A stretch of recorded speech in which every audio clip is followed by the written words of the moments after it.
సికింద్రాబాద్ వారాసిగూడలో విషాదం చోటు చేసుకుంది. తల్లి మృతదేహంతో ఇంట్లో వారం రోజులున్నారు కూతుర్లు.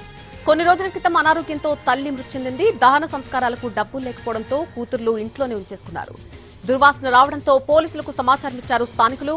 ఒక రూమ్ లో తల్లి మృతదేహం ఉంచి మరొక రూమ్ లో తామున్నామని చెప్పారు కూతుర్లు. పోస్ట్ మార్టం కోసం డెడ్ బాడీని గాంధీ హాస్పిటల్ కు తరలించారు పోలీసులు.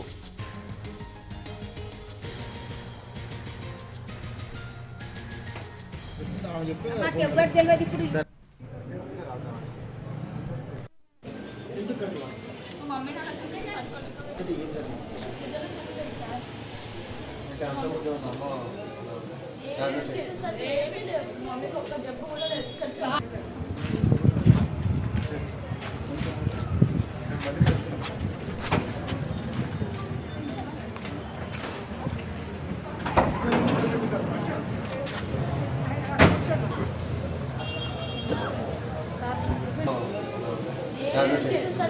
లేదు